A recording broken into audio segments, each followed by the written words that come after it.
Hello friends, my name is Arvind Kumar and अभी जो है हम आपको बताएंगे कि लैपटॉप्स जो है कौन से परचेज़ करने चाहिए, कौन से नहीं करने चाहिए, क्या क्या कॉन्फ़िगरेशन होना चाहिए उसमें। तो इसके बारे में बताएंगे और काफ़ी कन्फ्यूजन होता है जब आप परचेज़ करने जाते हैं कोई भी लैपटॉप वगैरह। तो इसके लिए मैं आपको थोड़ा सा टिप्स दे देता हूँ और क्या क्या क्या कॉन्फ़िगरेशन लेना चाहिए। लैपटॉप तो आजकल सभी लोग जानते हैं क्या होता है वो। Small computer that is easy to carry that can be use for battery for power. तो ये तो आप जानते ही हैं, ठीक है। तो इसके लिए कुछ हम ज़्यादा कुछ नहीं बताते, आगे बढ़ते हैं, ठीक है। तो आगे बढ़ने में जब आप अब इसमें देखिए कि इसमें जो है आपको मैं बताता हूँ। जो मैन्युफैक्चरर हैं मेजरली आप जो है लेते हैं, डेल लेते हैं, एचपी लेते हैं, लेनोवो लेते हैं। लेकिन इसमें जो काफ़ी सारे मैन्युफैक्चरर हैं जो कि आप एप्पल भी ले सकते हैं, डेल ले सकते हैं, एचपी ले सकते हैं, लेनोवो, माइक्रोसॉफ्ट, एसर, एसोस, ये सारे कुछ ले सकते हैं। इसमें जो मेजरली है आपको देखना है कि कौन सा प्रोसेसर लेना है। प्रोसेसर मतलब जहाँ पे प्रोसेस होता है, ठीक है, सीपीयू। तो इसमें दो दो जो है प्रोसेसर कंपनियां जो है वो इंटेल कंपनी है और एक एएमडी कंपनी है जो कि दो प्रोसेसर बनाती है। जिसमें आप देखोगे कि ये जो है i3, i5, i7 और i9, ये दोनों, ये जैसे जैसे इसका जनरेशन बढ़ रहा है वैसे वैसे ये फास्ट होते जाता है, ठीक है। अब ये जनरेशन जो है वन, फर्स्ट, सेकंड, थर्ड, ये क्या है, तो ये i3 और i5 के बीच, i3 और i5 के बीच में जो है कितने जनरेशन आए, वन, सेकेंड, थर्ड, फोर्थ, मतलब थोड़ा थोड़ा जो भी डेवलपमेंट आते जाता है तो उसमें हम लोग नया नया चिप वो सेकेंड जनरेशन, थर्ड जनरेशन कर देते हैं, ठीक है। तो ये सारा इस टाइप का फिगर होता है, आप समझ लीजिए इस टाइप का प्रोसेसर होता है, ठीक है। अब आगे चलते हैं। आगे में अब ये जो है ये है, अब बताते हैं इसमें अब रैम होता है, आप जानते हो रैम। तो रैम आपको पता होना चाहिए कि आपके लैपटॉप में रैम कितना होना है। तो रैम या तो 2 GB होगा, या 4 GB होगा, या 6 GB होगा, या 8 GB, सॉरी 6 GB नहीं, 8 GB होगा, या 16 GB, या ऐसे करके मल्टीपल में आता है, ठीक है। 32 GB भी आता है, ठीक है। तो क्या होता है कि लैपटॉप में दो कभी कभी स्लॉट्स दिए रहते हैं। तो दो स्लॉट्स में क्या हो जाता है कि अगर 4 GB है तो 4 GB और आप ऐड करा सकते हैं। लेकिन उसके लिए आपको देखना पड़ेगा कि आपका जो रैम है वो DDR3 है, DDR4 है, DDR2 है। अगर आपके अब में जो अभी लेटेस्ट चल रहा है वो DDR4 चल रहा है। तो DDR3 अगर है तो DDR3 है तो DDR3 का ही ये रैम लेगा। ये रैम का पिक्चर है, ठीक है। HP का जो रैम है उसका ये पिक्चर्स है।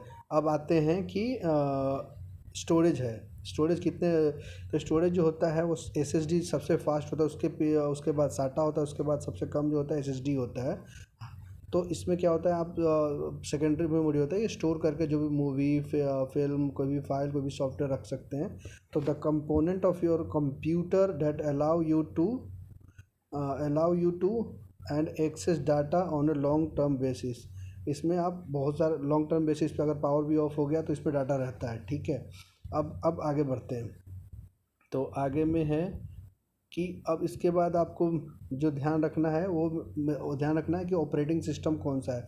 तो ऑपरेटिंग सिस्टम आप अगर आप डॉस मशीन लेते हैं तो आपके लिए वो 10 to 11,000, या जो भी आपका जो OEM पैक का जो वैल्यू है वो घट जाएगा। और आपको जो है ये मिलेगा, आपको OEM पैक मिलेगा, या फिर प्री लोडेड मिलता है, या फिर पायरेटेड वर्जन। अगर आप स्टूडेंट है तो आप पायरेटेड वर्जन यूज कर सकते हैं, मार्केट से वो मिल जाएगा आपको ईजिली, ठीक है। लेकिन अगर आप बाहर से ख़रीदते हैं, ओरिजिनल ख़रीदते हैं, तो उसमें 10 से 12 हज़ार, 11,000 के रुपीज़ के करीब लगता है, 11,100, 200 ऐसे कुछ लगता है, ठीक है। अब उसके बाद स्क्रीन साइज, आपको स्क्रीन साइज़ कितना चाहिए वो ध्यान में रखिए। तो 11.6 इंच से लेके 17.3 इंच तक होता है, तो स्क्रीन साइज़ आपको ध्यान में रखना है, ठीक है। अब वाईफाई होता है, तो वाईफाई का भी वर्जन आते हैं, मतलब कौन सा आपका लेटेस्ट, कौन सा 2x2 चल रहा है, 2x2 चाहिए, 3x3 चाहिए, 4x4। ये क्या होता है, मल्टीपल इनपुट मल्टीपल आउटपुट होता है। अभी जो देता है वो 802.AX जो है लेटेस्ट, ये अभी आपके लैपटॉप्स में होते होंगे।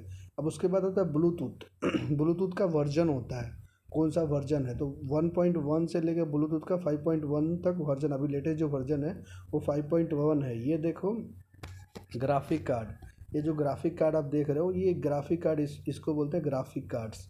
ये ग्राफिक कार्ड्स भी होता है जो कि आप डिजाइनिंग वगैरह करते हैं उसके लिए यूज होता है। तो अगर आपको डिजाइनिंग वगैरह या गेमिंग वगैरह पसंद है, अगर उसके लिए ले रहे हो तो ग्राफिक कार्ड्स आप देख लेना, 2 GB, 4 GB, 6 GB, ऐसे करके 8 GB, ऐसे करके आपको मिल जाएगा, ठीक है। वारंटी जो होता है वो आप देख लेना। वारंटी 1 साल के लिए भी मिलता है, 3 ईयर्स के लिए मिलता है, तो वो आप देख लेना ज़रूर। आपने ये भी सुना होगा कि 3 ईयर एडीपी क्या होता है। तो एडीपी जो होता है एक्सीडेंटल डैमेज प्रोटेक्शन, ले जो कुछ एक्सीडेंट में अगर वो टूट गया फूट गया तो उसका प्रोटेक्शन वो लोग देते हैं, तो उसका ये होता है। अब ये चीज़ें आपको अगर पता है ये चीज़ें कैसे क्या होती है, तो आप परचेज कर सकते हैं सारी चीज़ें। अब एक पॉइंट मैं बताऊंगा कि और क्या होता है, उसके उसके बाद हम वीडियो को क्लोज करेंगे। ठीक है, चलिए। ये है मदरबोर्ड। ठीक है, ठीक है, मदरबोर्ड है। तो मदरबोर्ड क्या होता है कि अब यही सारा फंक्शन करता है, इसी में सारा चीज़ जो है अटैच होते हैं। ठीक है, मेन जो है यही होता है, मदरबोर्ड होता है, इसी में सारा कुछ। जैसे आप इसमें पढ़ सकते हैं जो हमने लिख रखा है। मदरबोर्ड क्या होता है, the motherboard serves as a single platform to connect all the parts of a computer together. इसमें पोर्ट्स होते हैं, देखिए यहाँ पे पोर्ट्स हैं, सीपीयू होते हैं, ठीक है, रैम होते हैं, सारा कुछ लगा हुआ होता है। तो इसमें लिखते हैं it connect the CPU, CPU कनेक्ट करेगा memory, hard drives, optical drives, DVD card, sound card, other ports. ये जो बताया मैंने पोर्ट्स जो भी है वो पोर्ट्स होते हैं। एक्सपेंशन कार्ड जो भी है, जैसे कि 4 GB रैम और एक और कार्ड लगाना है, तो वो आपको डायरेक्टली और ये जो लगा सकते हैं। फिर उसके बाद डायरेक्टली वाया द केबल कर सकते हैं। It can be consider as the backbone of a computer. ठीक है, तो ये मेन होता है, कंप्यूटर का होता है, इसी से सारा कुछ फंक्शन होता है। ठीक है, तो आई होप कि आपको समझ में आ गया होगा, और आपको समझ में आ गया होगा तो please like share and subscribe ज़रूर करें। और जितना ज़्यादा हो सके कमेंट, अगर कुछ भी क्वेश्चन पूछना है तो आप कमेंट बॉक्स में पूछ सकते हैं। ठीक है, थैंक यू।